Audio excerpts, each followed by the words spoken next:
Salut YouTube et bienvenue sur ma chaîne. Aujourd'hui, on brasse de la bière. Oh, bonjour Manouche.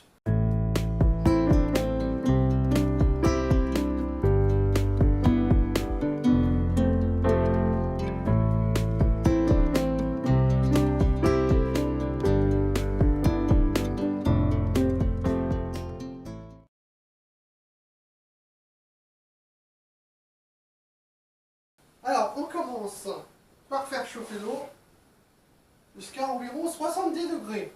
Enfin, vous connaissez. J'espère qu'on me voit bien. On ne me voit pas bien. Je suis mal cadré. C'est déjà mieux. Voilà. Et donc, on chauffe l'eau jusqu'à environ 70 degrés. Je brasse en sac, hein, je précise.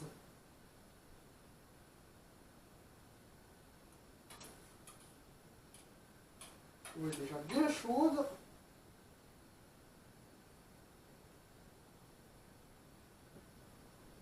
On approche des 70 degrés. Et bien sûr, aujourd'hui, j'ai mes chats qui courent partout. On laisse chauffer encore un peu l'eau et on met le sac et on met le grain.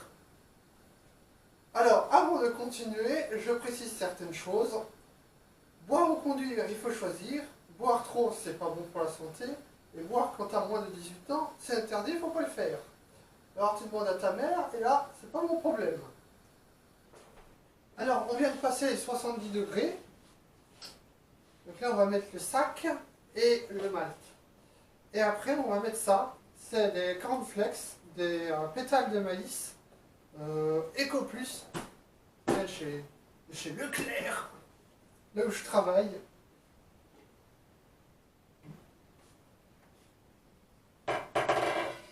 Enfin, moi, je travaille aux fruits et légumes. Et voilà, l'idée, c'est de faire une bière aux pétales de maïs. Ça m'a l'air pas trop mal comme idée. Voilà. Et on va mettre le malt.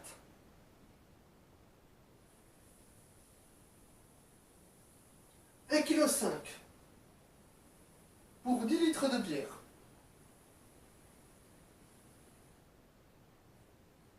Ensuite, les céréales, les cornflakes. Donc là, il y a 750 g de pétales de maïs. On a l'air pas mal, hein. On va tout mettre. Donc on a un total de 2 kg 250 à peu près de céréales. Voilà. Et là on met tout.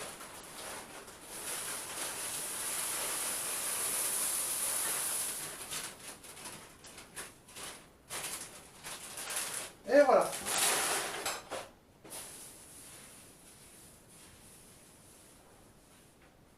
On remue bien, et puis on prendra après la température. Et si c'est nécessaire, ben, on mettra un petit coup de chaud. Allez. Voyons la température.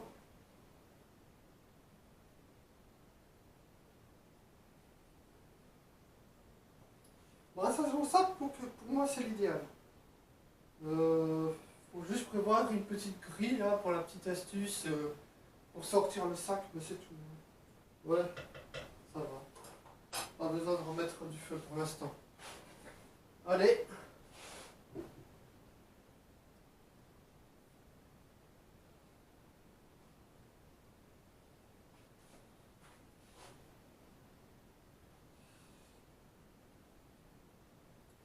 Voilà. On laisse comme ça. Et on revérifie la température dans 20 minutes, à peu près toutes les 20 minutes. On mélange un peu, on vérifie la température. Et si c'est nécessaire, on remet un petit coup de gaz pour remonter un peu la température. Et comme ça, c'est très bien. Et on fait ça pendant 1h30 à peu près. Alors là, on a à peu près 1 heure d'empâtage, un peu plus. Ça m'a l'air pas trop mal.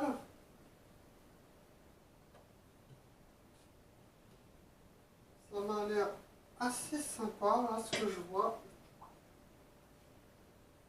Donc on va pouvoir passer à la suite. on va pouvoir retirer les céréales et faire l'ébullition. Vaut mieux que je vous parle comme ça. Donc là, on va pouvoir retirer les céréales et faire l'ébullition. Alors, c'est pas la première fois que je fais, que je prévois 1h30 d'empâtage et que je fais finalement un peu moins, je fais 1h, 1h10, que je perds patience au bout d'un moment. Au bout d'1h10, je perds patience, donc je passe à la suite. De toute façon, normalement, l'empâtage, c'est 1 heure, donc c'est bon. Hein. Allez, le moment le plus chiant dans un brassage, c'est enlever le sac et le laisser s'égoutter. Alors, l'astuce de la grille qui ira bien, mais toujours embêtant. Allez, fermez.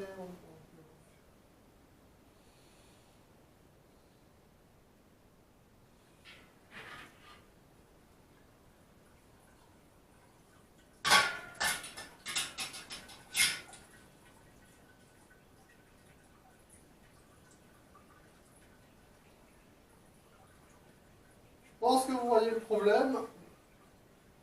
Voilà, je change de sac. Voilà. On va d'abord enlever le plus gros avec une passoire. Et puis après, on aura que le petit reste.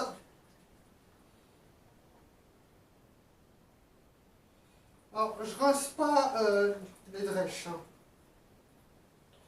Parce que, vu les quantités de malt que j'utilise, de toute manière, ça sert à rien. Enfin, j'y gagnerai pas grand chose en sucre sur 1,5 kg de malt. Ça n'a aucun intérêt.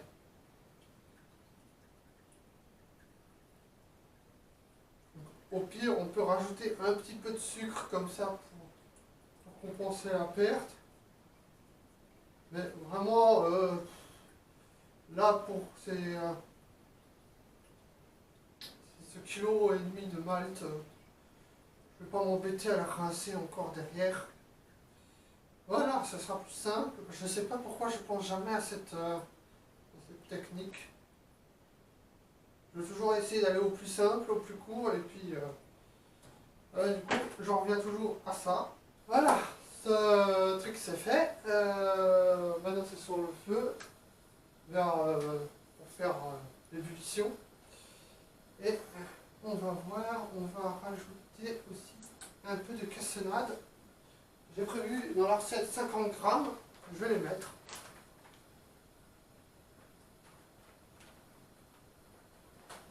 Alors c'est de la cassonade que j'ai déjà utilisée une fois ou deux, qui est fournie par le site, qui est proposée par le site Autobrasseur. Un petit peu, voilà. 54 grammes, bon. Avec la marge d'erreur. On va tout de suite les mettre. Et comme ça, c'est impeccable.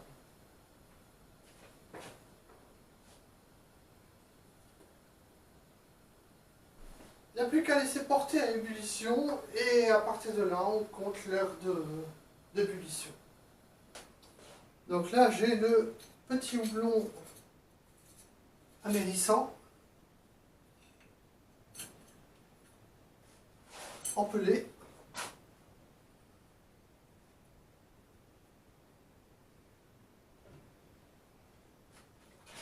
Dans ce petit machin, filtre en acier, en inox.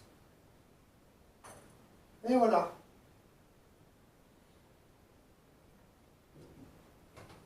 Alors, là, ça va être le moment de mettre l'autre houblon. Désolé, c'est peut-être mal cadré. Hein. Ouais, on va d'abord enlever le premier. Parce que je pense que c'est mieux. Pour éviter que ce soit trop amer, on va enlever le premier. Parce que ça va vraiment changer grand chose. On enlève le premier houblon et on va mettre le deuxième. Alors au niveau du houblon, je fonctionne comme la dernière fois, c'est du Strissel pâle, empelé et en cône. Donc je fais une configuration double comme ça. Moi je trouve ça intéressant à travailler là-dessus, comme ça. Donc voilà.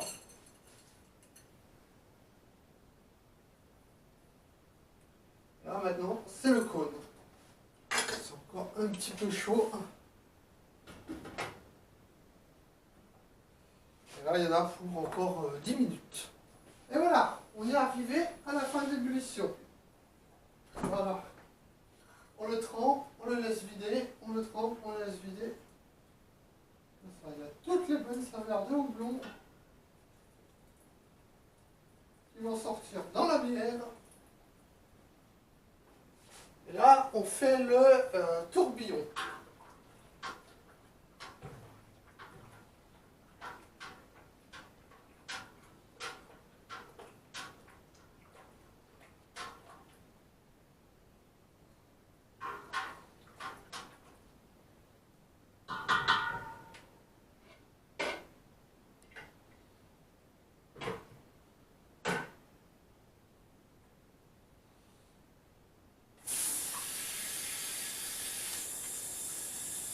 Et on commence à refroidir.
Et voilà, c'est parti pour 4 semaines de patience.